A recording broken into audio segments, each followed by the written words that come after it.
Hello there and welcome to our Shield of the Sun video. In this video, actually, what we're going to be doing is a video called After the Flood. We're going to be actually studying events that took place after the flood, as we had studied events in Genesis before the flood. So our first chapter on this series is going to actually start in Genesis chapter 8. Or there, I would like for you to join me in Genesis chapter 8. And when you do, you're going to start there in verse 1. And God remembered Noah and every living thing and all the cattle that was with him in the ark. And God made a wind to pass over the earth, and the waters assuaged.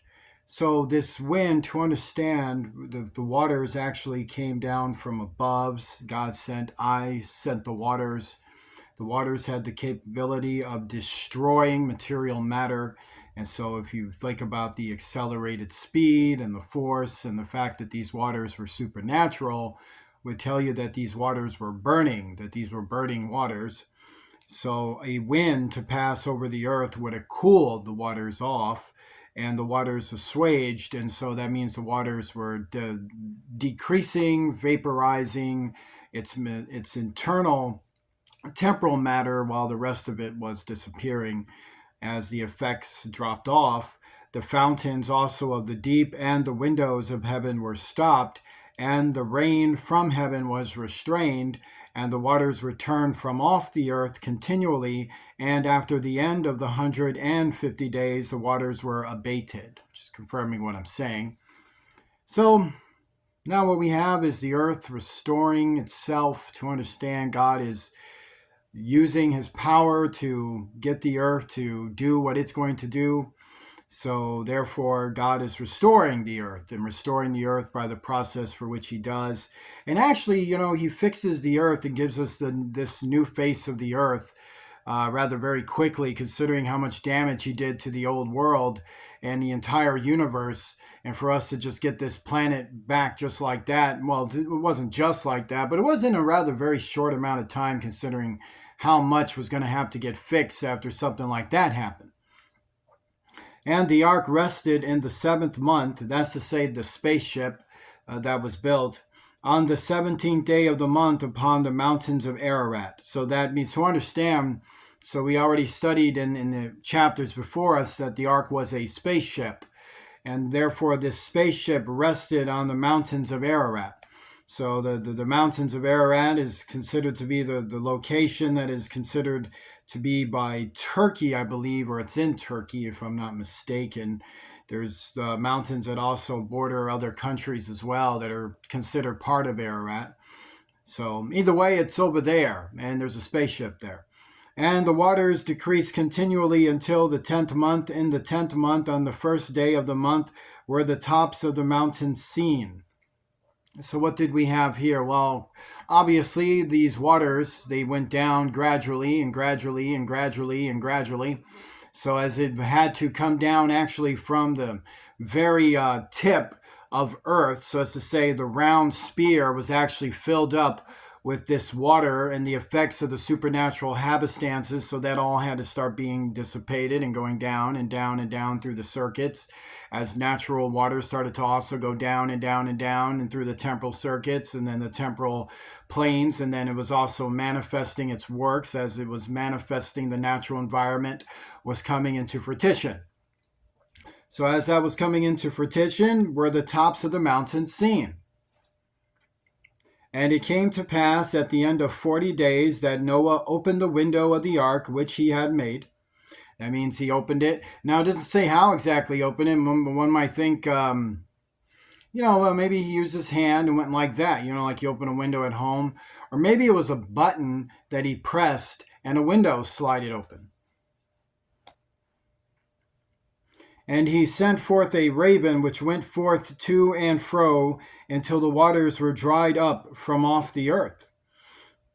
And also, he sent forth a dove from him to see if the waters were abated from off the face of the ground.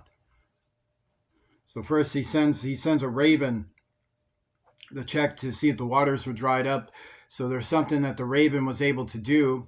So most likely, Noah was considered also a seer. So this is possibly it, that he was using seer ability, or which is to say he has an ability to see and thus was able to use the raven to help him out with that function. Or maybe the raven itself had a scientific way of letting him know that the waters were dried up. That's also there too, rather if it was supernatural or rather if it was a gift that he had.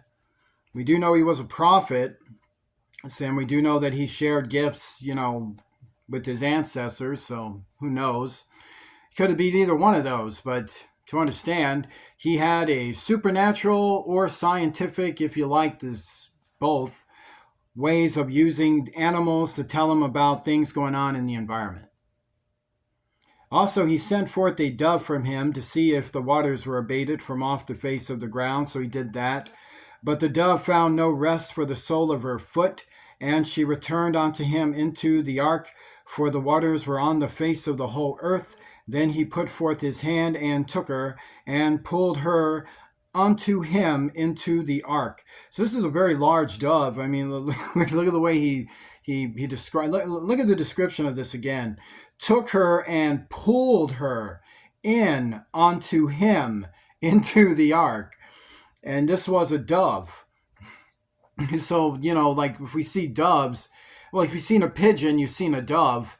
And so doves are, put them in your hand if you like. This dove was so large that he had to put his arms around it and bring her in and just like lifting her up and pulling him back. Like, come here, you really big, large bird. Come on inside the ship. This was a very massive bird. This was described as a dove. So can we imagine what kind of doves existed back then? What kind of birds, animals existed? They were clearly a lot larger, a lot more powerful, a lot more fuller.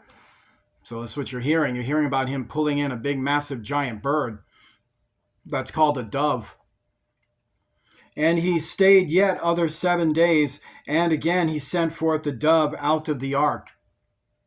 And the dove came in to him in the evening, and lo, in her mouth was an olive leaf, plucked off, so no one knew that the waters were abated from off the earth. This gave him the understanding the waters are, abated from off the earth.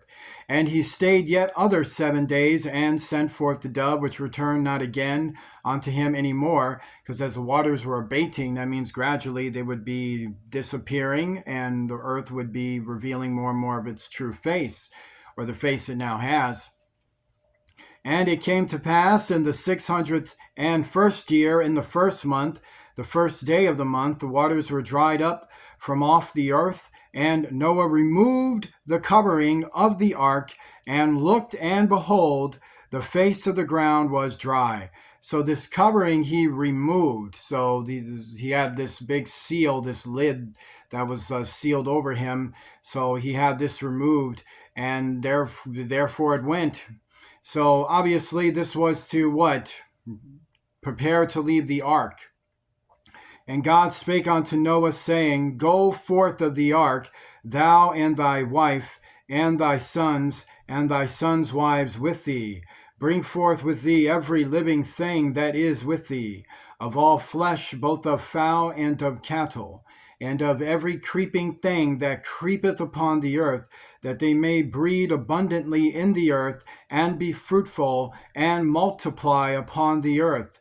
And Noah went forth, and his sons, and his wife, and his sons' wives with him, every beast, every creeping thing, and every fowl, and whatsoever creepeth upon the earth after their kinds went forth out of the ark.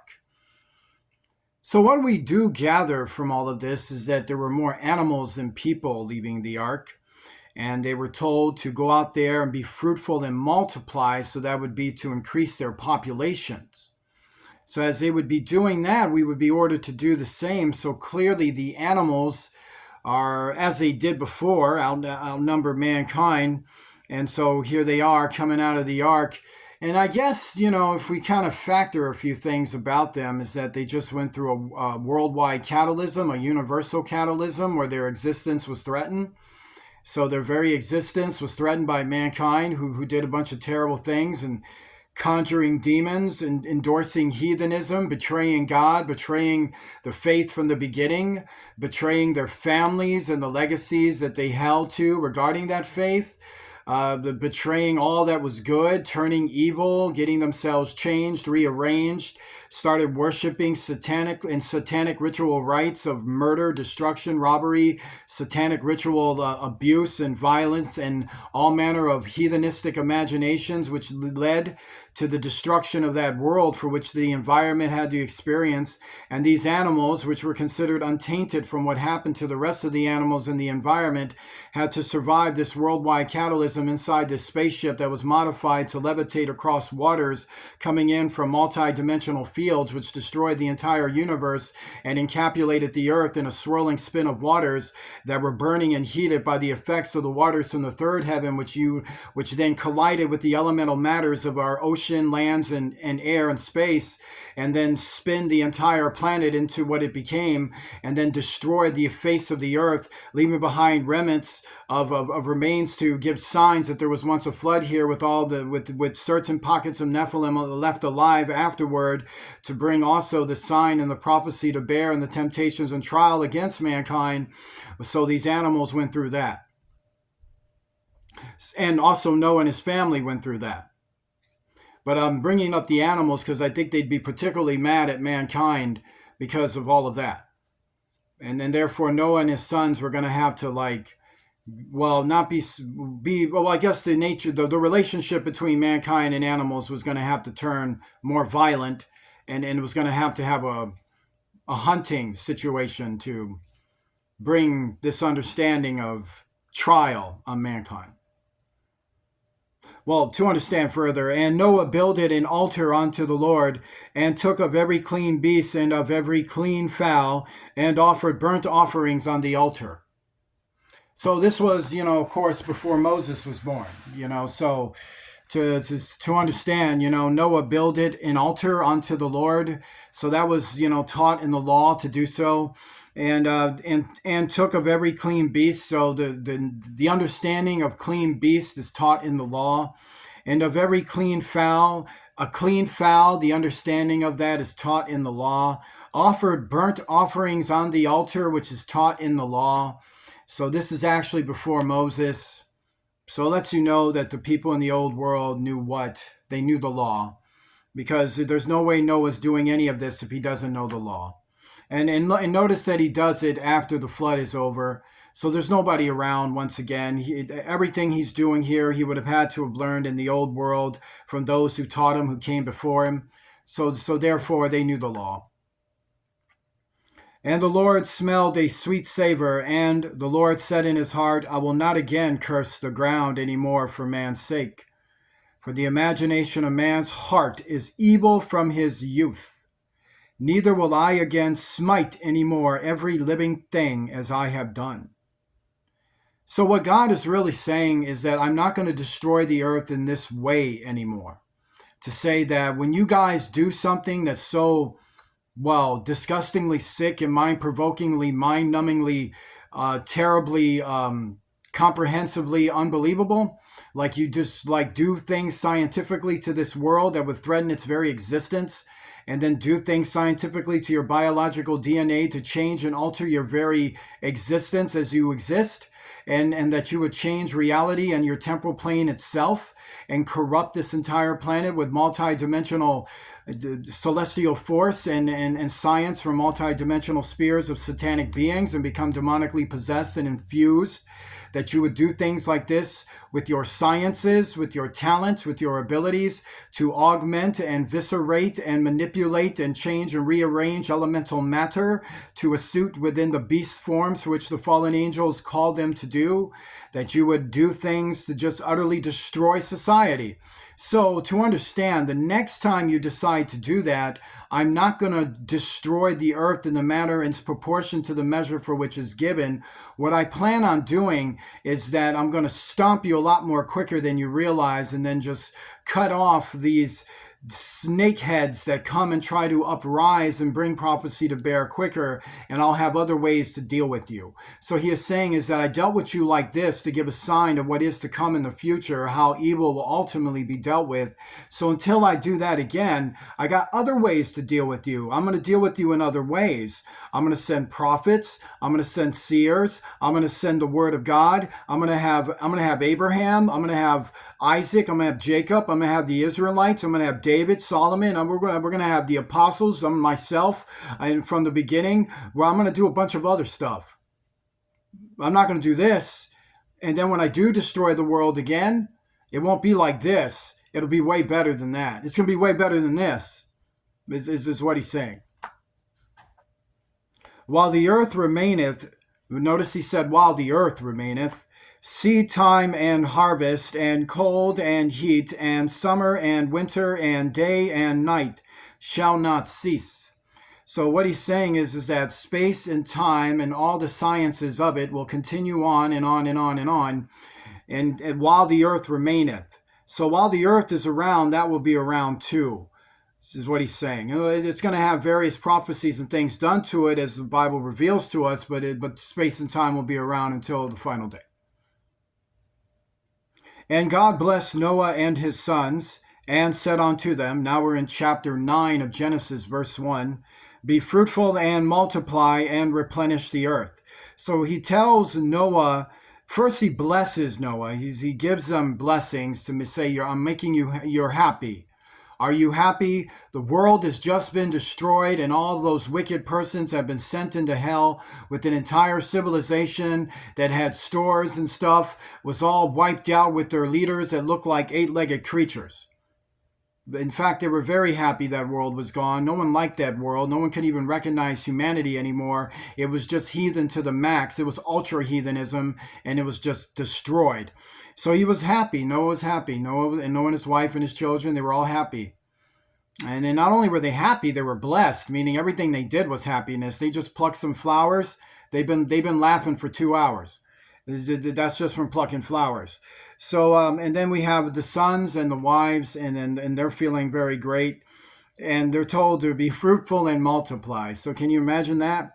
Like they're basically told, hey, why don't you guys get together, go in your tents and make love and start having babies and multiply. Because that's what it's saying. It's saying go have copulus and then start having babies. And then replenish the earth. That's to say, bring events to the earth, bring celebrations to the earth, bring birthday parties to the earth, build neighborhoods, have backyards, have a government. You go out there and do that. And the fear of you and the dread of you shall be upon every beast of the earth, and upon every fowl of the air, upon all that moveth upon the earth, and upon all the fishes of the sea. Into your hand are they delivered. So what is he saying? Hunting. He's like, well, here's this other thing too. So these animals are a little upset. So they're going to be, they're upset. Can you blame them? So to understand, the fear of you and the dread of you shall be upon every beast of the earth, because you're going to have to kill them. Upon every fowl of the air, upon all that moveth upon the earth, you're going to have to kill animals occasionally. It doesn't mean go on a mass murder spree and start killing a bunch of animals. It just means you will have to hunt animals for various reasons: food, clothing, science, protect the children. You know what's up. Every moving thing that liveth shall be meat for you, even as the green herb have I given you all things. So that's to say, medicines you'll consume, meat you'll consume, straws,